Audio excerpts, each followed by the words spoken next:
بسم اللہ الرحمن الرحیم۔ محترم ناظرین، السلام علیکم ورحمۃ اللہ وبرکاتہ۔ آپ کے اپنے چینل نصیحت میں آپ کو خوش آمدید کہتے ہیں۔ محترم ناظرین، جیسا کہ آپ جانتے ہیں کہ محرم الحرام کا مہینہ عنقریب شروع ہونے والا ہے۔ آج ہم اس ویڈیو میں محرم الحرام کے فضائل کو اور اس حرمت والے مہینے کی کچھ وضاحت آپ کے سامنے کریں گے کہ محرم کو حرمت والا مہینہ کیوں کہا جاتا ہے۔ اللہ رب العزت نے قرآن مجید کے اندر ارشاد فرمایا سورہ توبہ میں، بسم اللہ الرحمن الرحیم، ان عدۃ الشہور عند اللہ 12 شہرا فی کتاب اللہ یوم خلق السماوات والارض منها 4 حرم ذلک الدین القیم فلا تظلموا فیہن انفسکم۔ صدق اللہ العظیم وصدق رسولہ النبی الکریم ونحن على ذلك من الشاہدین والشاکرین والحمد للہ رب العالمین۔ محترم ناظرین، جو آیت مبارکہ آپ کے سامنے میں نے تلاوت کی ہے، سب سے پہلے اس کا کچھ ترجمہ آپ کے سامنے پیش کر دوں۔ ان عدۃ الشہور عند اللہ 12 شہرا، بے شک اللہ رب العزت کے نزدیک مہینوں کی تعداد 12 ہے۔ مہینوں کی تعداد 12 ہے، جیسا کہ ہم سب جانتے ہیں کہ انگریزی مہینوں کے تعداد بھی 12، لیکن اسلامی جو سال ہے اس کے مہینوں کی تعداد بھی کیا ہے؟ 12 ہے۔ فرمائے منہا 4 حرم، ان 12 مہینوں میں سے 4 مہینے ایسے ہیں جو حرمت والے ہیں۔ حرمت سے مراد عزت والے، احترام والے ہیں۔ اس کی وضاحت قرآن مجید میں نہیں ہے، لیکن میں آپ کو بتا دوں 4 مہینے حرمت والے کون کون سے ہیں۔ نمبر 1 محرم، نمبر 2 رجب، نمبر 3 ذوالقعدہ اور نمبر 4 ذوالحجہ۔ تو یہ 4 جو مہینے ہیں یہ حرمت والے ہیں۔ فرمایا کہ ذالک الدین القیم، خدا کے نزدیک یہی جو ہے وہ مہینوں کی تعداد اتنی ہی ہے اور یہی سچی بات ہے۔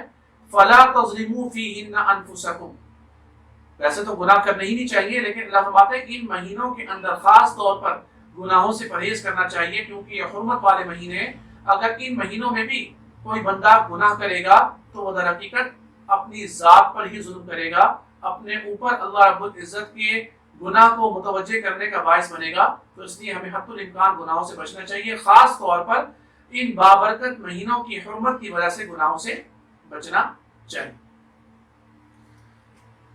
تو محترم ناظرین، بات چل رہی تھی محرم الحرام، کیونکہ اسلامی سال کا پہلا مہینہ ہے اور اس کو حرمت والا مہینہ اس لیے کہا جاتا ہے کیونکہ اللہ رب العزت نے اس کو عزت اور احترام بخشا ہے۔ اللہ رب العزت نے اس مہینے کو حرمت عطا فرمائی ہے، کیونکہ اس کائنات کا آغاز بھی اسی دن ہوا اور اس کائنات کا اختتام بھی اسی دن ہی ہوگا۔ اور اس دن اللہ رب العزت نے بہت سارے تاریخ اسلام کے اندر بہت سارے ایسے واقعات ہیں جو اس دن کے ساتھ منسوب ہیں۔ اس دن یہ واقعات پیش آئے اور اس وجہ سے ان دنوں کی حرمت ہے۔ یہود اور نصارہ جو ہیں وہ اس دن کی حرمت کو اس لیے اپنے دل میں بساتے تھے اور اس دن روزہ اس لیے رکھا کرتے تھے کیونکہ ان کی قوم یعنی بنی اسرائیل کو فرعون کے ظالمانہ رویے سے اور فرعون کی ظالمانہ حکومت سے نجات اسی دن اللہ رب العزت نے عطا فرمائی تھی۔ اسی لیے اس دن کو وہ خوشی مناتے ہیں اور خوشی میں روزہ بھی رکھتے ہیں اور اس دن کی حرمت کو وہ بیان بھی کرتے ہیں۔ تو یہ در حقیقت وجہ تھی، لیکن جیسا کہ اس سے پہلی ویڈیو میں آپ کو بتا دیا گیا کہ ہمیں حکم تو یہ دیا گیا کہ ہم روزہ رکھیں 10 محرم کا، لیکن اس کے ساتھ ساتھ جو ہے وہ یہود اور نصارہ کی مشابہت سے بچنے کے لیے یا تو 9ویں کا روزہ ساتھ ملا لیں یا 11ویں کا روزہ ساتھ ملا لیں۔ اس کے بعد ایک اور بات، ایک غلط فہمی عام طور پہ لوگوں کے اندر، لوگوں کے ذہنوں میں بیٹھ گئی ہے۔ محترم ناظرین، میں چاہوں گا آج اس ویڈیو کے توسل سے یہ غلط فہمی ہمارے ذہنوں سے نکل جائے۔ غلط فہمی یہ ہے کہ ماہ محرم کی فضیلت اور اہمیت جو ہے وہ در حقیقت اس وجہ سے ہے کہ حضرت امام حسین رضی اللہ تعالیٰ عنہ جو کہ نواسۂ رسول صلی اللہ علیہ وسلم ہیں، ان کی شہادت اس مہینے ہوئی، اس لیے یہ مہینہ حرمت والا ہے، یہ مہینہ جو ہے وہ عزت والا ہے۔ یاد رہے کہ حضرت امام حسین رضی اللہ تعالیٰ عنہ کی شہادت کا جو واقعہ ہے وہ آقا دو جہاں صلی اللہ علیہ وسلم کے وصال کے تقریباً 60 سال بعد پیش آیا۔ تقریباً 60 سال بعد حضرت امام حسین رضی اللہ تعالیٰ عنہ کی شہادت جو ہے وہ پیش آئی حضور صلی اللہ علیہ وسلم کے وصال سے۔ اور یاد رہے کہ ماہ محرم اور 10 محرم کی جو فضیلت ہے یہ تو حضور صلی اللہ علیہ وسلم کے دور کیا حضور صلی اللہ علیہ وسلم کے دور سے بہت پہلے یہ فضیلت چل رہی ہے۔ تو اس لیے اس بات کو ذہن میں رکھا جائے کہ ماہ محرم کی فضیلت اور اہمیت صرف حضرت امام حسین رضی اللہ تعالیٰ عنہ کی شہادت کے ساتھ منسوب نہیں ہے، بلکہ یہ کہا جانا وجہ ہوگا کہ حضرت امام حسین رضی اللہ تعالیٰ عنہ کی شہادت کو اللہ رب العزت نے ایسے دن مخصوص فرما دیا جو دن پہلے سے ہی برکتوں والا، جو دن پہلے سے ہی حرمت والا اور اللہ کی نگاہ میں عزت والا ہے۔ تو در حقیقت یہ ان کی شہادت میں شہادت کے اندر مزید کیا کرنے والی، اضافہ کرنے والی ہے یہ بات۔ اس کے بعد جو ہے وہ بات آ جاتی ہے وہی مشابہت کی۔ تو مشابہت آپ نے جیسے کہ میں نے ابھی عرض کیا آپ کے سامنے کہ دین اسلام عبادت کے اندر بھی مشابہت کو یہود و نصارہ کے ساتھ برداشت نہیں کرتا۔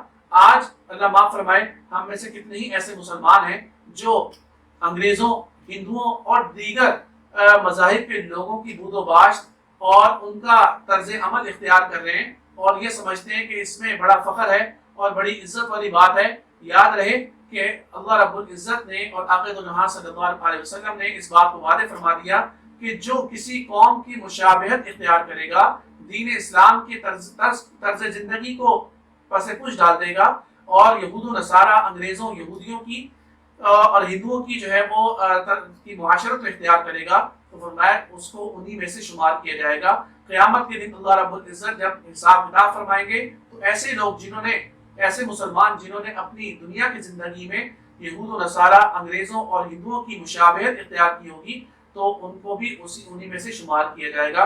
اللہ رب العزت ہم سب کو اس برے عمل سے معاف فرمائے اور ہم سب کو اس برے عمل سے پرہیز کرنے کی توفیق عطا فرمائے اور اسلام کے مطابق زندگی گزارنے کی توفیق عطا فرمائے۔ وما علینا الا البلاغ۔ السلام علیکم ورحمۃ اللہ وبرکاتہ۔